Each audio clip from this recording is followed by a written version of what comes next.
sua Bíblia no Mateus capítulo 25, nós estamos meditando sobre consagração. Desde o início do ano, nós estamos nesse tema consagração. E aí você pode dizer, pastor, mas como é que você pode pregar a mesma coisa? Não é a mesma coisa.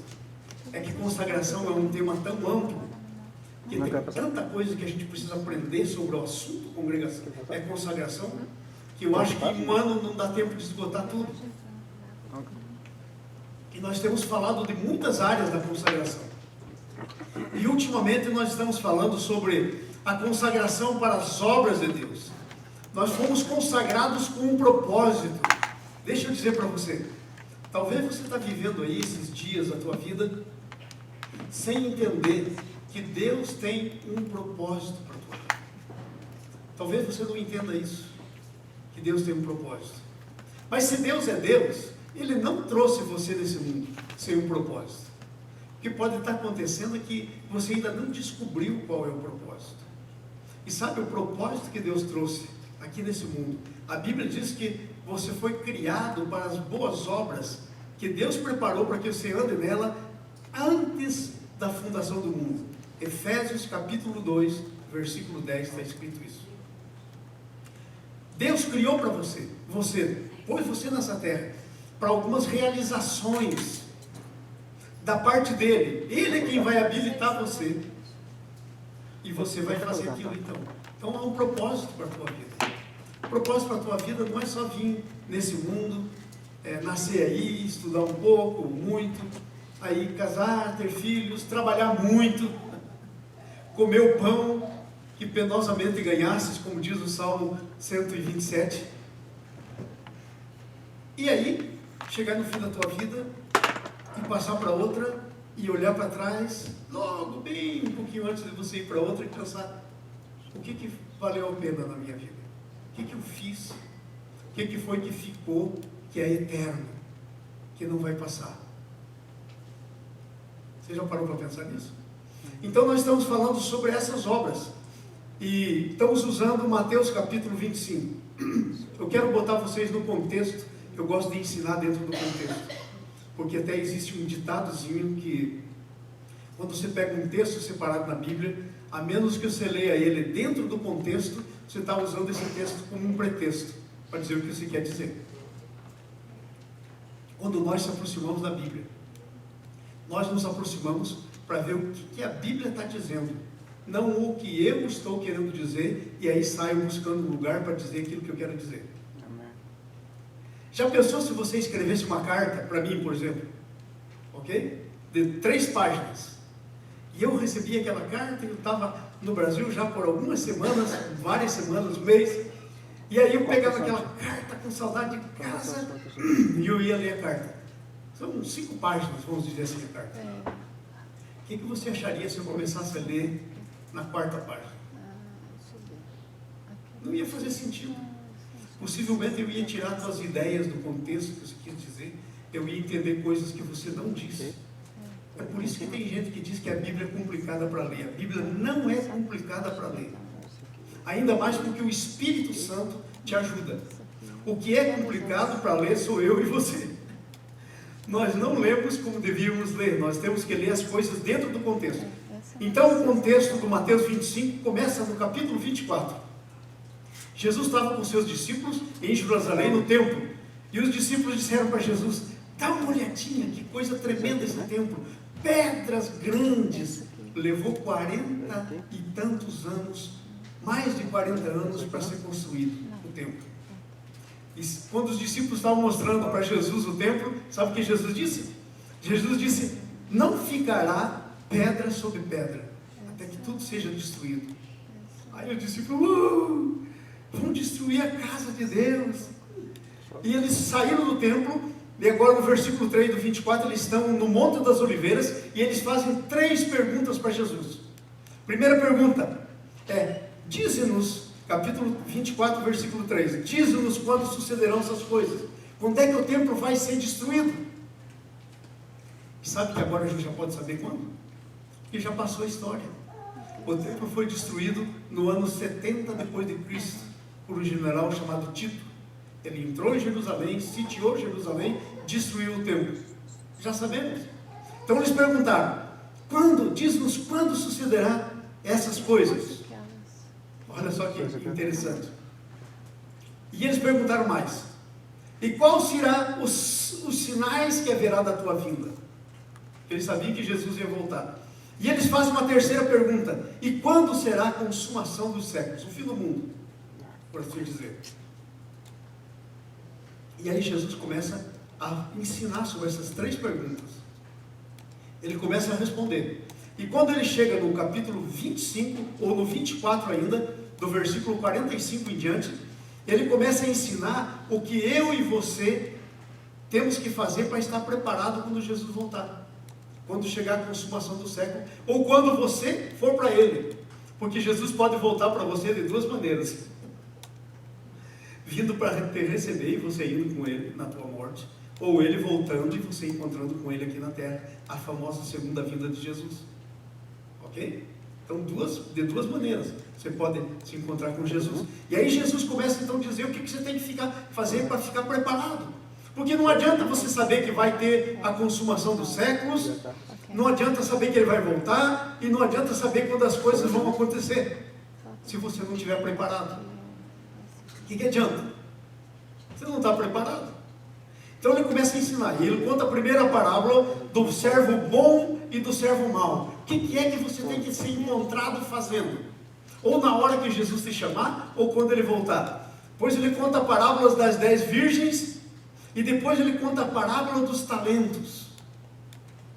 E eu quero falar com vocês sobre hoje sobre a parábola dos talentos. Ok? Capítulo 25, versículo 4 em diante.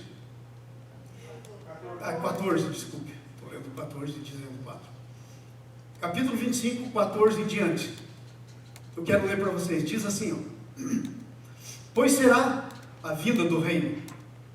Como vai acontecer as coisas?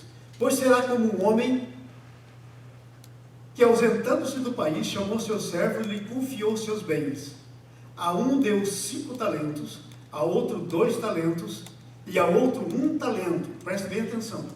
Segundo a sua própria capacidade. E então partiu. Sabe de quem que Jesus está falando? Dele. Ele confiou as coisas dele na nossa mão e ele foi. Está sentado à direita do Pai e vai voltar. É a parábola que ele está contando. É isso que significa. O que recebera 5 talentos, e talentos era dinheiro na época. 1 talento era um monte de prata, bastante coisa, era muito dinheiro. Então, aquele que pegou os talentos saiu imediatamente a negociar e ganhou outros 5. Do mesmo modo que recebeu 2, saiu e ganhou outros 2.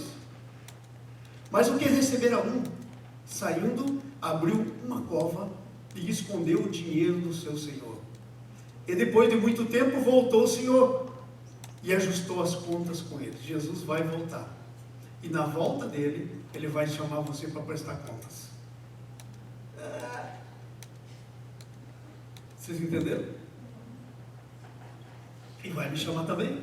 Por isso eu ando de olho aberto, não estou dando bobeira por aí. E chamou para ajustar as contas com eles.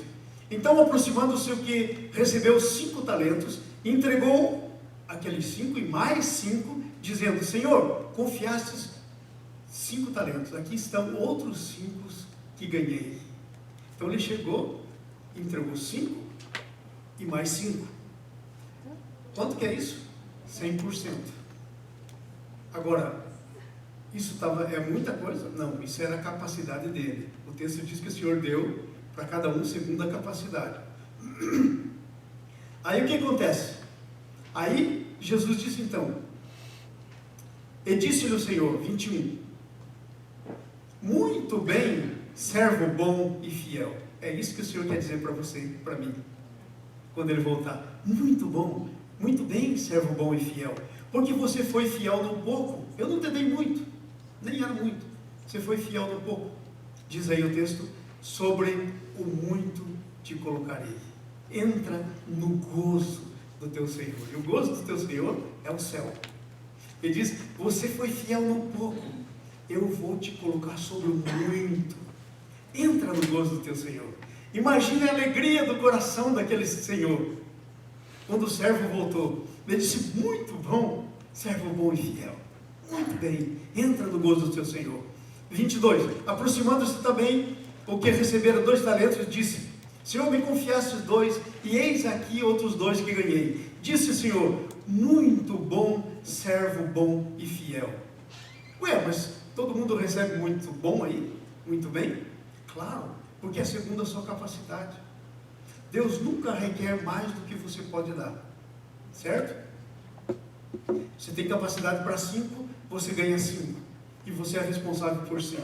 Tem capacidade de 2, você ganha 2 e é responsável por 2, e o Senhor vai ficar contentíssimo, contentíssimo, ok? Ele diz: muito bom, muito bem, servo bom e fiel. Fostes fiel no pouco, sobre o muito te colocarei, entra no gozo do teu Senhor. 24, veja só que coisa. Chegando por fim, o que receberam um talento, disse: Senhor, sabendo que és homem severo, olha só a ideia dele. Senhor, sabendo que és homem severo, que ceifas onde não semeastes, e ajuntas onde não espalhastes, é verdade? Não. Por que não é verdade? Porque ele não estava pedindo nada que não tivesse semeado. Quanto que ele semeou na mão dele? 1 talento. Ele não estava querendo ajuntar aonde ele não deu. Mentira. Esse camarada tinha uma ideia mentirosa sobre o Senhor, certo? Ele disse: sabendo que és homem severo. Ele era um homem severo? Podia ser que fosse, mas ele era um homem bondoso, que reconhecia, que tinha a maior alegria de dizer: muito bem, servo bom e fiel, entra no gozo do teu Senhor. Fosse fiel no pouco, eu vou te colocar sobre o muito agora. Então, aquela ideia desse camarada não estava correta. Eu receoso, ele ficou com medo, receoso. Sabe o que causa a gente ficar com medo de Deus? A ideia errada que a gente tem de Deus. Quando a gente tem uma ideia errada de Deus, que Deus não é bom, não é justo, que Ele não é maravilhoso, que Ele não quer recompensar você. Quando a gente tem ideia que Ele não vai dizer servo bom e fiel, o que a gente faz? A gente esconde o que Deus nos deu, colocou na nossa mão. Porque a gente tem medo. Por causa de uma ideia errada que a gente tem sobre o Senhor. Então veja, aqui tens o que é teu. Toma o que é teu. Em outras palavras, sabe o que ele está dizendo? 0%. O que é teu está aqui. Ele está dizendo. Ele está dizendo, em outras palavras também, eu não pedi para me dar nada. Agora estou devolvendo aí. Agora veja como é que vai a história. Aqui tens o que é teu. Respondeu o Senhor: servo mau e negligente.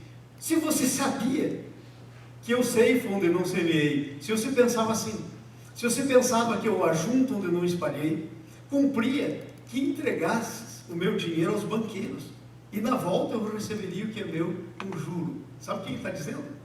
Mentira que você não tinha capacidade. Mentira que você podia tentar fazer alguma coisa e ia dar errado. E tinha uma coisa que você podia fazer. Se você acha que não tem capacidade, dá aos banqueiros, e eles multiplicam o meu dinheiro, aí você retirava de lá. Tão simples. Mas você tinha que se envolver com o que eu te dei. O problema aqui não é dar de volta o que recebeu. O problema aqui é não ter se envolvido com o que recebeu da parte de Deus. Entenderam a história? Essa é a história.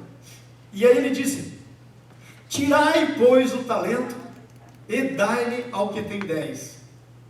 Agora presta atenção. Porque a todo que tem se lhe dará. E o que tem, e terá em abundância. Mas o que não tem, até o que tem será tirado. Em outras palavras, aquele que se envolveu receberá em abundância. Mas o que não se envolveu, até o que tinha para se envolver com o que tinha, vai ser tirado. E daí ele termina dizendo: e o servo inútil lançai-o para fora nas trevas, ali haverá choro e ranger de dentes. E sabe, todas as vezes que isso aparece na Bíblia, quer dizer inferno. Esse cara foi para o inferno. E os outros dois foram para o céu. Agora, essa história é chocante. Por um lado, porque nós aprendemos algumas coisas do Senhor. Primeiro, o Senhor é justo, Ele não colhe onde não semeou, Ele é bondoso, Ele quer abençoar, ok? Ele quer pôr você sobre o muito, Ele quer prosperidade para a tua vida, mas existe uma coisa que Ele requer de nós: envolvimento com aquilo que Ele colocou sobre nossa responsabilidade. E vou dizer uma coisa para vocês: esses servos não pediram, o Senhor colocou. Você não pediu, eu não pedi, o Senhor colocou sobre a minha responsabilidade. E eu quero dizer para vocês, eu estou multiplicando meus talentos. Os talentos, deixa eu explicar isso para vocês. Aqui são moedas, eram valores, mas os talentos nessa parábola significam os valores do reino de Deus que Ele colocou na tua mão, para você se envolver com eles. Ok? Então nós estamos falando das obras de Deus. Essas foram as obras que cada um tinha que fazer. Pegar aquilo que Deus deu e se envolver com eles. Em outras palavras, escuta esse versículo de Efésios capítulo 2, versículo 9 e 10, que está no seu boletim aí. Porque pela graça sois salvos, mediante a fé. Isso não vem de vós, é dom de Deus. Aqueles talentos vieram deles? Não, era dom de Deus. Não vem de obras. Eles tinham feito alguma coisa para merecer? Não. Não vem de obras, para que ninguém se glorie. O que tinha 5 não podia dizer: eu fiz muito e tenho 5. Não, não vem de obras para que ninguém se glorie. Está falando da salvação. E aí diz mais: não vem de obras para que ninguém se glorie, porque somos feitura dele, criados em Cristo Jesus, para as boas obras, as quais Deus de antemão preparou para que andássemos nela. Veja bem, amados, presta atenção nisso. Talvez até hoje você nunca teve assim uma coisa clara na tua mente, cristalina na tua mente, sobre o que é salvação e como ser salvo. Hoje, em nome de Jesus, no poder, na revelação do Espírito Santo, você vai ter isso. Para que você seja salvo, você é salvo pela graça. Você não pode fazer nada para ser salvo. Graça é um favor imerecido. O amor de Deus, abre um parênteses, eu quero explicar uma coisa muito importante para você. Na Bíblia nós temos o amor de Deus. O amor de Deus, quando a Bíblia quer definir o amor de Deus, a Bíblia diz: Deus é amor. Repita comigo: Deus é amor. E o versículo todo é esse: quem não ama não conhece a Deus, porque Deus é amor. Agora presta atenção, a Bíblia diz que o amor é algo que Deus é. Então como é que nós, finitas criaturas, vamos entender quem Deus é? Amor. Nós não entendemos amor. Por isso, o amor de Deus se manifesta de duas maneiras, para que a gente possa entender o amor dele. Amor você não entende direito, mas a manifestação do amor de Deus você entende. E ele se manifesta de duas maneiras. Primeira maneira, ele se manifesta na forma de misericórdia. Misericórdia, eu já falei para vocês aqui algumas vezes, é uma palavra composta. Miseris, que é miséria, cordes, coração. Miséria do coração. Deus olha para todo ser humano na face da terra e vê a miséria do coração. E sabe o que Deus faz por amor? Sabe como é que o amor se manifesta na misericórdia? Deus não dá o que o miserável merecia. Misericórdia é Deus nos amando e não nos dando o que nós merecemos. Sabe por que eu e você não estamos condenados no inferno? Por causa da misericórdia de Deus. Isso é uma das manifestações do amor de Deus, a sua misericórdia. É o ato dele não dar para mim o que eu mereço. Agora, a outra manifestação de Deus é essa que nós estamos vendo aí, é a graça. A graça é Deus dar para você o que você não merece. Uma é Deus não te dar o que você merece. Outra é Deus dar o que você não merece. A salvação é pela graça. Agora eu quero explicar isso para você. Graça é um favor imerecido, é algo que você não merece, Deus te deu. Mas a graça não é uma graça barata, a graça da Bíblia. Porque para que você recebesse a salvação, alguém teve que morrer por você, dar a vida por você, Jesus. Então, a graça chegou até você, porque alguém pagou o preço da tua miséria, da minha miséria. Por isso que a graça chegou até a gente. Então, a salvação é pela graça, por meio da fé. Porque pela graça sois salvos, mediante a fé. Aí, vocês não estão fazendo pergunta, né? Porque pregação não tem muito lugar para pergunta, mas eu quero pedir para vocês fazerem uma pergunta. Diga assim: pastor, explica para nós o que é isso, mediante a fé. Faça essa pergunta para eu poder responder. O que é mediante a fé? Eu quero que vocês fiquem ligados, por isso que eu estou fazendo essa brincadeirinha. O que significa ser salvo pela graça mediante a fé? Significa o seguinte: que Deus está fazendo chegar em você alguma coisa que você não merece, e a maneira de você ativar essa coisa que está chegando em você, que você não merece, chamada salvação, é um negócio chamado fé. Fé é a maneira pela qual você ativa a salvação de Deus na tua vida. Deixa eu dizer isso para você entender. O que é ativar a salvação de Deus na tua vida? Jesus morreu por todo mundo. E aí você então pode ficar pensando: mas então por que tem inferno? Ué, Jesus não pagou a conta de todo mundo? Por que tem inferno? Porque não é todo mundo que ativa a graça na vida dele. E a graça é ativada pela fé. É quando você toma posse daquilo que você não merece, e isso é fé, e você ativa, você torna isso prático na tua vida.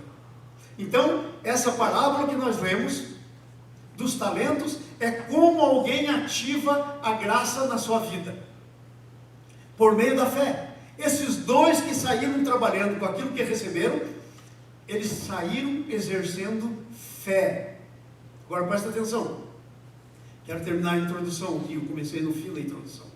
As obras de Deus a que nós nos referimos nesse estudo estão relacionadas com a salvação. Estão ou não estão? No texto que nós lemos.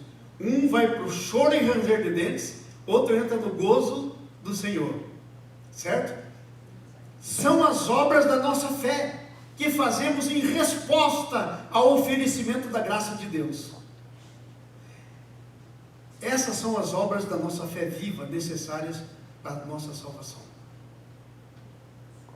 Aí você pode dizer: ah, pastor, que bom, eu já sei que Jesus morreu por mim. Todo mundo que está no inferno sabe que Jesus morreu por eles. O problema não é saber, o problema é ter ativado a graça na sua vida, pela fé. Amém? Nós vamos ver algumas coisas hoje, como é que isso acontece no dia a dia. Deus está querendo falar com a gente, como é que isso acontece no dia a dia. Primeiro ponto aí, no boletim que vocês têm, são os servos e os talentos, do versículo 14 até o versículo 15. A Bíblia nos diz que o Senhor se ausentou do país. Gente, Jesus veio aqui para fazer uma coisa principalmente, e uma só coisa. E o diabo não estava nem um pouquinho preocupado com todas as outras coisas que Jesus fez, mas tinha alguma coisa que ele não queria deixar Jesus fazer. O diabo não estava preocupado quando Jesus curou as pessoas. Sabe por quê? Porque muitas das pessoas que Jesus curou morreram e foram para o inferno. Tem na Bíblia, por exemplo, a parábola de 10 leprosos, a história de 10 leprosos. Só um voltou para Jesus e recebeu a salvação. E Jesus não estava, o diabo não estava preocupado com quem ouvia a palavra, porque muitos ouviram a palavra e ficaram contra. Mas quando Jesus ia fazer a única coisa que realmente preocupava o diabo, aí ele ficou doidinho. Sabe qual que era? Morrer na cruz. Morrer na cruz. Aí, isso ele não podia resistir. Essa era a única coisa. E essa era a única, de fato, obra central de Jesus quando ele veio aqui para fazer. E ele veio aqui e fez. E a Bíblia diz que ele entregou a vida dele por mim e por você, para a nossa salvação. por causa da sua misericórdia, para fazer chegar até nós pela graça a salvação. E aí sabe o que ele fez? Ele ressuscitou e se assentou à direita do Pai. Está sentado lá até hoje, à direita do Pai, intercedendo por você e por mim, diz a Bíblia. Que coisa tremenda isso, hein? E aí, quando ele morreu e ressuscitou, é o que a parábola nos diz: o Senhor se ausentou do país. Não é que ele se ausentou do país e não está aqui porque ele é Deus. Ele é onipresente, quer dizer, ele está em todos os lugares ao mesmo tempo. Mas a parábola está falando do corpo físico dele. Ele está sentado à direita do Pai, intercedendo por você.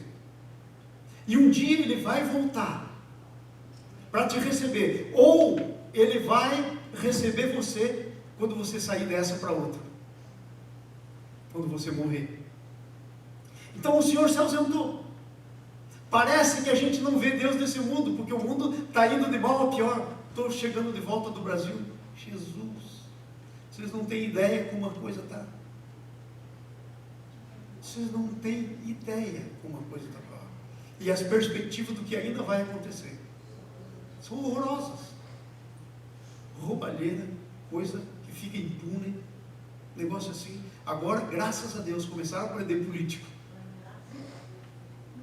Começaram a botar na cadeia político corrupto. Nunca teve isso antes na história. Então, mas em termos de nação, nós estamos assim tão mal, falando financeiramente. Agora saiu a última notícia, nós fomos considerados maus pagadores, e isso foi terrível para a gente como nação. Então ele se ausentou, mas ele vai voltar, porque ele vai implantar o reino de Deus. Ele já está implantando o reino de Deus. Quando ele veio, o reino de Deus chegou. Ele está implantando, ele vai vir para consumar o reino de Deus aqui na terra. E ele vai reinar, a Bíblia diz, por 1000 anos aqui. E vai ser um governo em que eu e você, se você nasceu de novo, vamos reinar com ele. Olha que coisa tremenda. Nós vamos reinar com ele. Então o Senhor se ausentou do país. E ele confia em seus servos. Ele confia, ele colocou na mão. E ele é sábio.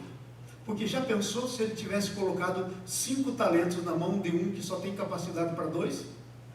Seria um desastre. Ele não conseguia produzir o seu potencial. Mas preste atenção, escute aqui, olha aqui para mim, que isso é muito importante. Deus não leva em conta o quanto você pode produzir, mas o que você é. Não é se você pode produzir 5, não é se você pode produzir 2 ou pode produzir só 1. Não é isso que Deus leva em conta. Deus leva em conta o que você é. E Deus, na sua justiça, não exige de você mais do que você é. Mas presta atenção, foi Ele que te fez, e Ele fez você com uma capacidade. E quando Ele chegar, Ele vai querer saber o que você fez com a capacidade que Ele te deu. O que você fez com ela? E você tem 2 coisas que você pode ter feito. Você pode sair trabalhando e ter multiplicado, ou você pode dizer, agora eu quero construir minha casa, porque tem outras parábolas aqui na Bíblia, falando do mesmo assunto, que diz assim: o Senhor fez uma festa e mandou seus servos chamarem o pessoal para a festa. E um disse: eu não posso ir, porque eu comprei um campo e tenho que ver. Outro disse: eu comprei uma junta de bois novos, eu tenho que testar. Os meus tratores, em outras palavras. Hoje não se usa mais bois para lavrar a terra, né? E está cheio de parábolas dizendo a mesma coisa, ensinando que o convite está feito, mas há responsabilidade para quem recebeu o convite. Como é que você vai se envolver com aquilo que foi dado na sua mão? E isso é uma questão séria para a salvação, muito séria. Agora olha só, o Senhor confia, porque Ele fez você, Ele sabe que você pode. Então nunca diga: Senhor, porque isso é uma desculpa de uma ideia que você não quer se envolver com Deus. O que ganhou um disse: eu sabia que o Senhor é um homem severo, que ajunta onde não semeou, que colhe onde não plantou. Mentira. Ele tinha dado um talento e ele enterrou. Ele não fez nada. E o Senhor só estava vindo buscar aquilo que ele deu. Então, quando Jesus voltar, ele vai querer saber o que você fez com aquilo que ele pôs na tua mão, com relação à tua salvação. Para a tua salvação. Nós não estamos falando da obra do salvo agora. Nós estamos falando da obra para a salvação. Porque a fé sem obras é morta. Então, para tomar posse da salvação, você tem que ter algum tipo de obras. Estão entendendo? Quais são as obras que você tem que ter para ser salvo? As obras da fé que a Bíblia diz. Porque depois que você já aceitou Jesus, nasceu de novo, aí tem obras para você continuar fazendo, mas nós não estamos falando dessas hoje. Estamos falando dessa, para você receber a salvação na tua vida. Ok? As primeiras obras que você tem que fazer. O Senhor resolveu depender dos seus servos. Veja, vocês acham que Jesus não tinha condição de resolver a parada nesse mundo mal aqui, ele mesmo? Entretanto, ele decidiu deixar você e eu aqui para resolver essa parada. Você pode dizer, pastor, ele te deu 5 talentos, ou 2 talentos, ou 1 talento. E se você fizer o que ele te deu, seja 5, seja 2, seja 1, você está fazendo a tua parte. E se todos fizerem, a coisa vai acontecer. Por que não está acontecendo? Porque está a grande maioria escondendo o talento. Grande maioria escondendo o talento. Então ele resolveu confiar. Imagine que ele chamou 12 discípulos. Entre os 12 tinha um que era o traidor, Judas, se enforcou. Nem para o céu foi. A Bíblia diz que suicida não entra no céu. Ele era o filho da perdição, não foi. Daí, entre outros, tinha um cabeça dura, igual o Pedro. Tinha um que duvidava, igual o Tomé. Se eu não pôr o dedo, se eu não ver, eu não creio. E Jesus resolve confiar na mão dos 12. E de alguma forma, aquilo que ele confiou na mão dos 12 chegou até você. Porque veio de lá, até você. Chegou até você. Eu não sei se quem está chegando em você é o Pedro, o Tiago, o João, mas está chegando em você alguma coisa que começou lá atrás. Lá atrás. Então, ele resolve confiar. Ele resolveu confiar em você. Porque ele te conhece mais do que você próprio se conhece. Agora a pergunta grande é, o que é que vai decidir o teu envolvimento, positivo ou negativo? O que é que vai decidir? Qual é a ideia que você faz dele? Qual a tua ideia de Deus? Tem algumas pessoas que têm ideia de Deus, um velhinho, porque afinal de contas Deus é bem antigo, nunca teve começo, né? Nunca terá fim, sempre existiu, então é bem velho. Um velhinho assim, meio de barba branca, porque é muito velho, meio esclerosado, que está lá só para achar as coisas que está fazendo, e pá, com uma vara na mão, para bater quando você erra. Esse camarada do 1 talento pensava exatamente assim. Fazia uma ideia errada de Deus. Sabe qual que é a ideia certa de Deus, correta de Deus? É a ideia do que os outros 2 faziam. O Senhor quer usar você. Ele quer botar o teu potencial para fora. Ele quer que você se envolva. Ele quer que você produza. Sabe por quê? Porque Ele não te criou para você ficar nesse negócio sombrio, nem nessa coisa nublada, que nem é totalmente escuro, mas não é claro. Entenderam? Ele te criou para exceder. Ele quer dizer para você, servo bom, serva boa e fiel. Você foi fiel no pouco? Era quase nada que eu te entreguei. Entra no gozo do teu Senhor, eu vou te colocar sobre o muito. Então os planos que Ele tem para você são planos de colocar você sobre o muito. Mas do que vai depender isso? De como eu vou me relacionar, do que eu vou fazer, de como vou crer a respeito das coisas que Ele me deu. Qual o valor que eu vou dar para as coisas que Ele me deu? Olha, eu mesmo estou pretendendo um dia aí tirar umas férias. Já faz muito tempo que eu não tiro férias. Eu não sou contra tirar férias. Viajar é gostoso. Eu acho que a gente tem que fazer isso. Mas eu vou dizer uma coisa, tem gente que esse é o alvo. Não tem outro alvo maior que esse. Você resume nisso. E sabe, tem gente que o alvo, por exemplo, o coração está no dinheiro. Pastor, você está julgando? Não, não estou julgando. Olha, eu sou um pesquisador, eu sou um PhD em educação. Sabe que grau é esse? É um grau de pesquisa. Eu sou pesquisador. Eu lido com dados. Pode ver, a minha mente é reta. Maneira de pensar, como eu exponho, é reta. Porque eu estudei, inclusive, para isso. Além de ter dom de ensino, que é dom do Espírito. Veja, não é preciso julgar as pessoas, basta olhar nos dados que estão na tua frente para você saber. O que você faria se você tiver uma reunião de oração e você tiver naquele dia uma casa de primeira e cansar muito? Você vem orar? Você limpar? O que você faria se te oferecer uma casa para limpar por $500 no domingo?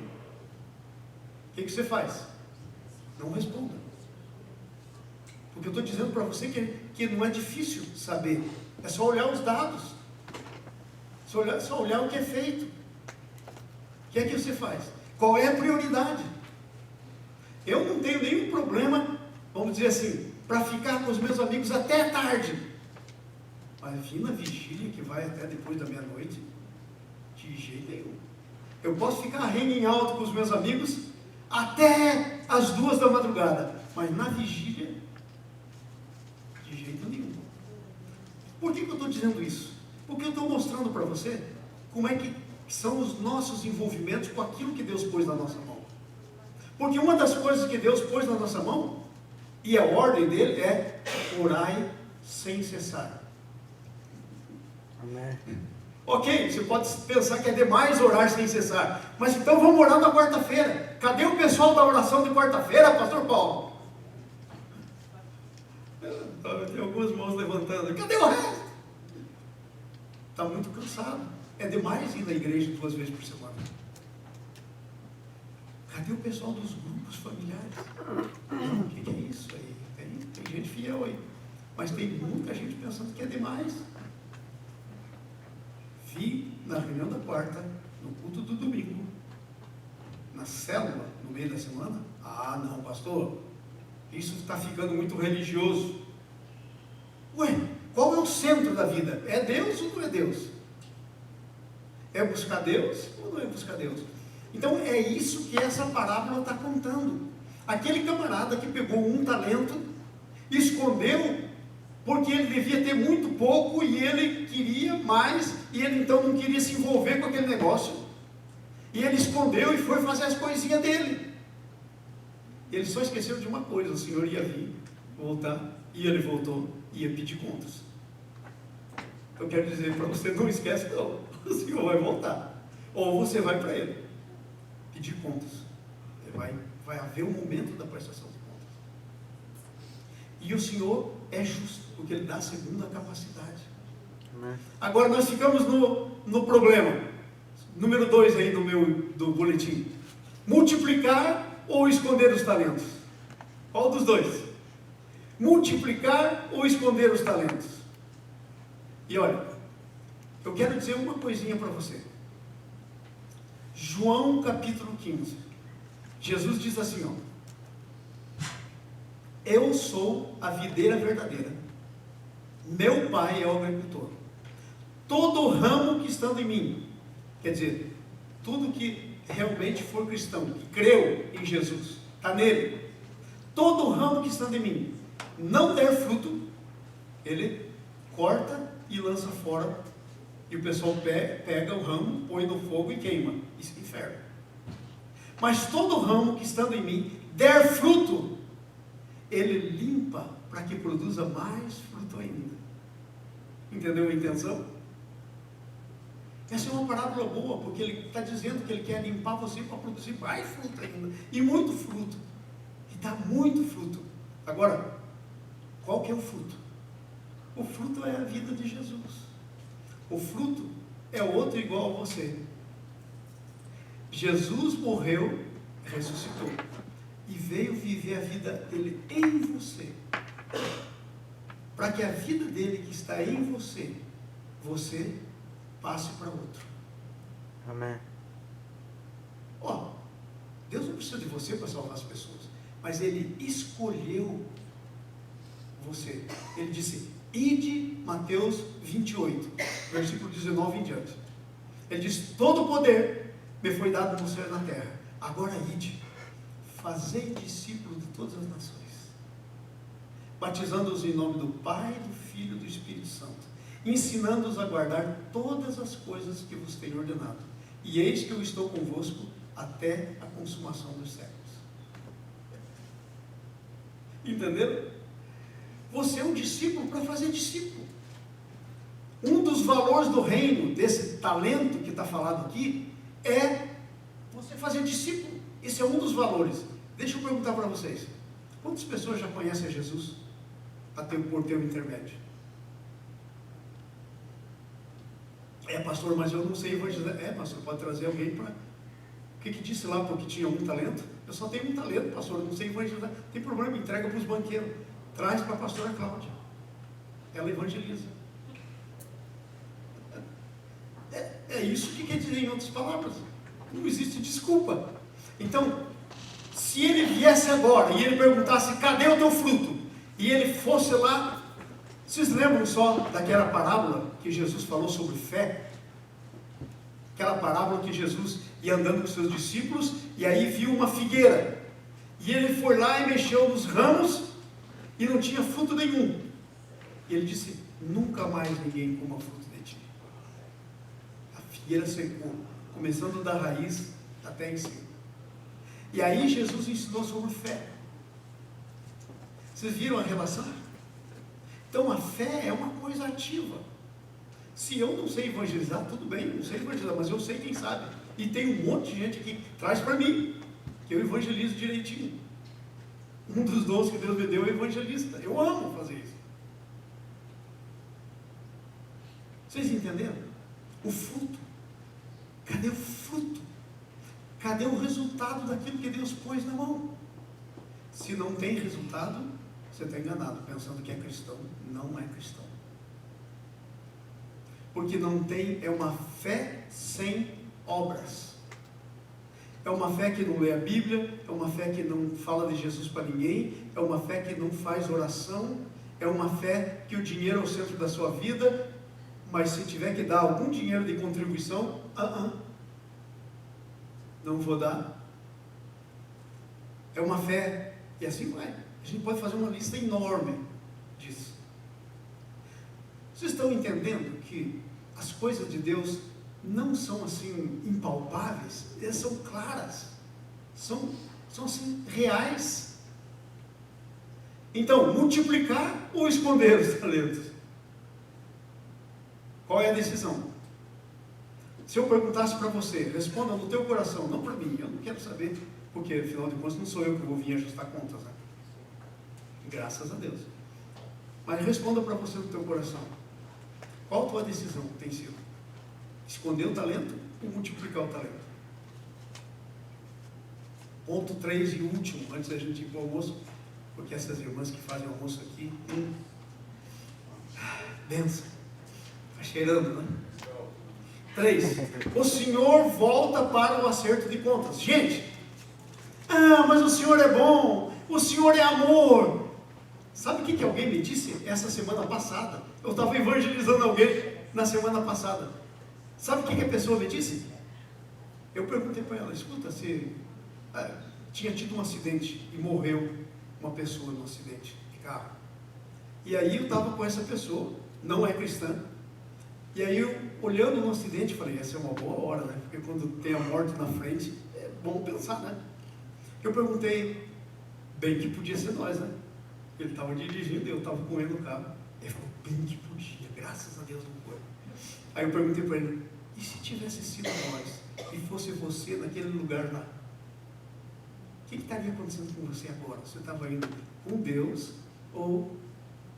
eu acho que eu ia com Deus. E por que você acha? Ele disse: porque eu nunca matei, nunca roubei. Eu não sou tão ruim assim, eu tenho meus problemas, mas quem não tem? Eu falei, então você pensa que Deus vai te aceitar porque você é bonzinho? Daí eu falei para ele da morte de Jesus na cruz.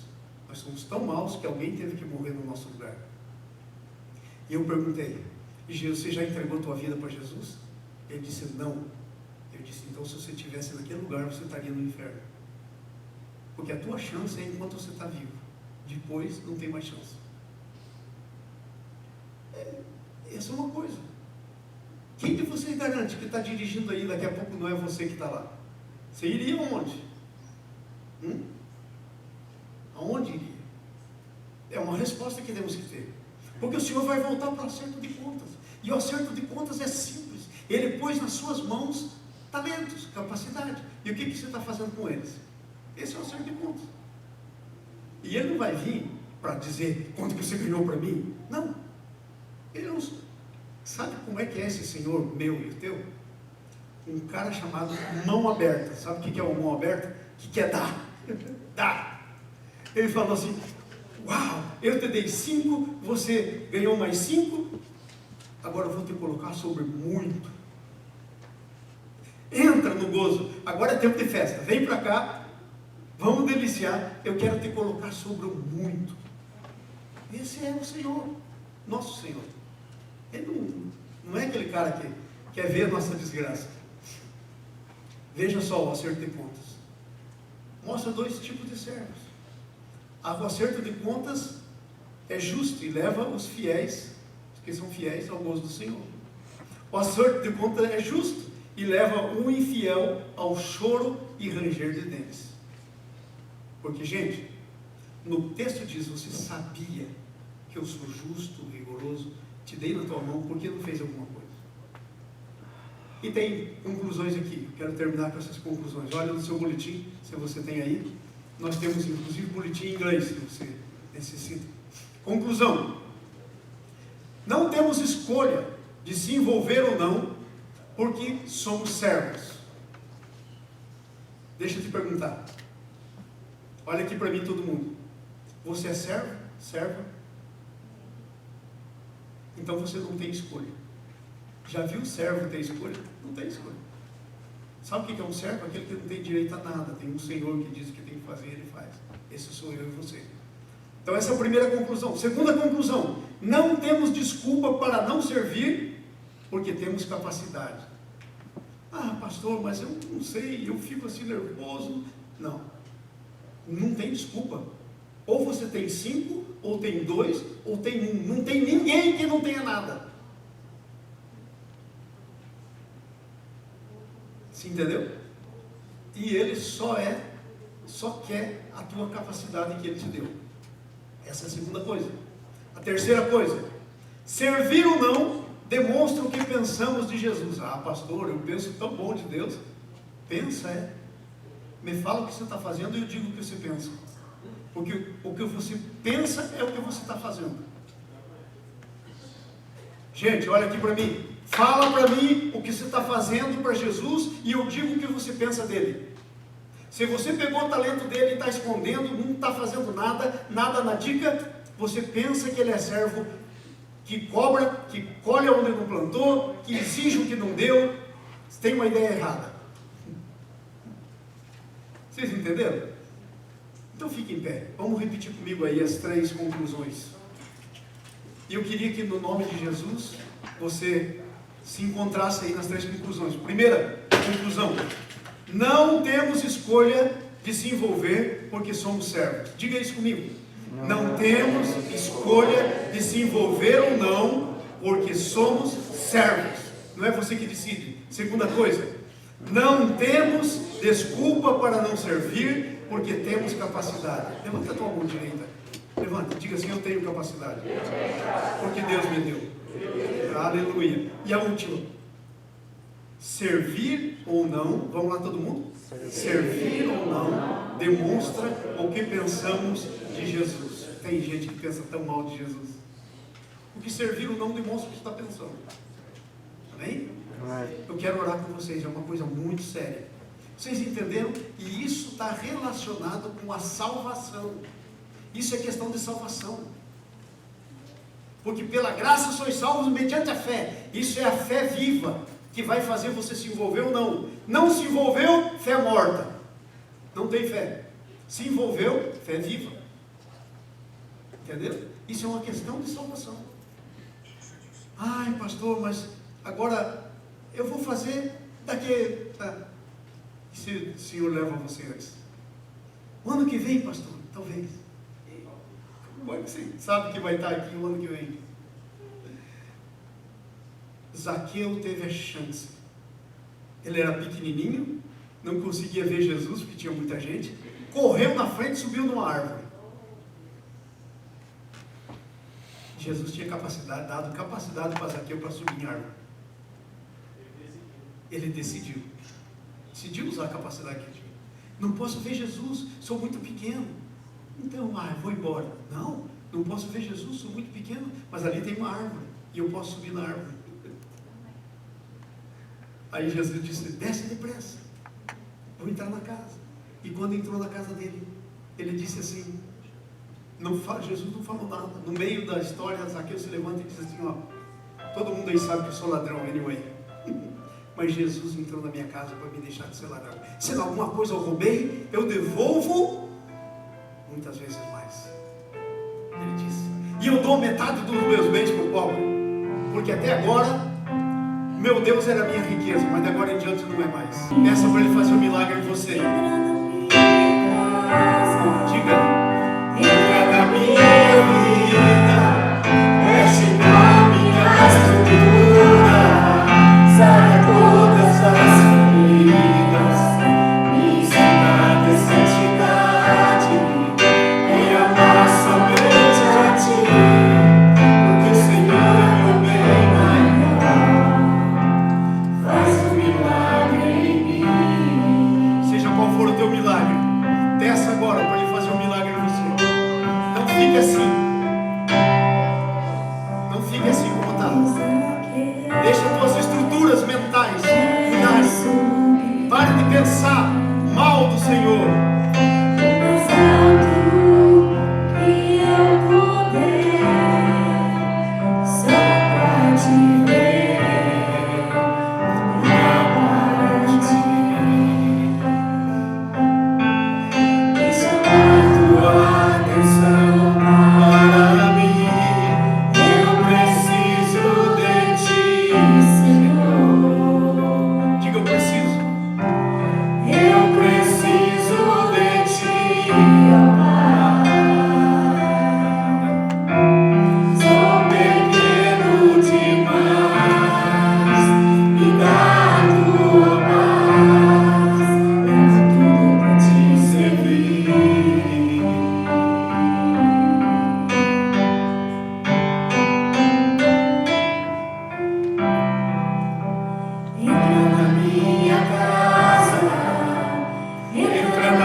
Obrigado pela mudança. Mudança das estruturas mentais para a glória do teu nome. Em nome de Jesus. Amém. Dá uma salva de palmas.